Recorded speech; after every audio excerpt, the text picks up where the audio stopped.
Action News has learned that cafeteria sales soared by more than $50,000 the year after a Fulton County high school fired an employee. She is accused of stealing from the cafeteria for years. Investigative reporter Richard Belcher says the employee who blew the whistle was fired.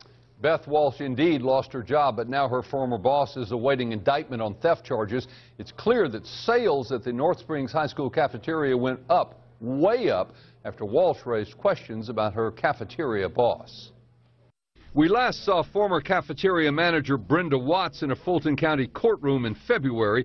She was fired after we aired our first report last year, later arrested on charges of stealing $500 a day for years from the cafeteria at North Springs High where Watts had worked. The last year she was manager, sales in a category pointed out by our whistleblower totaled not quite $135,000. The first full year after Brenda Watts was fired, the same school produced $187,000 in that same category. That's a $53,000 jump, up 39%. Fulton County Schools Police swore out the arrest warrants for Brenda Watts, accusing her of 30 counts of theft over slightly more than 4 years.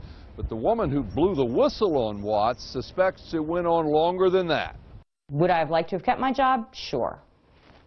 But I'm okay with what I did. Beth Walsh shot these videos inside the North Springs cafeteria after she became suspicious about how Brenda Watts was managing the place.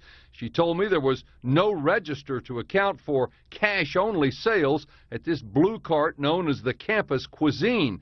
All 4 regular lines had a cash register to keep track of sales. How long was that a la carte cart, if you will, the little blue cart? Yes.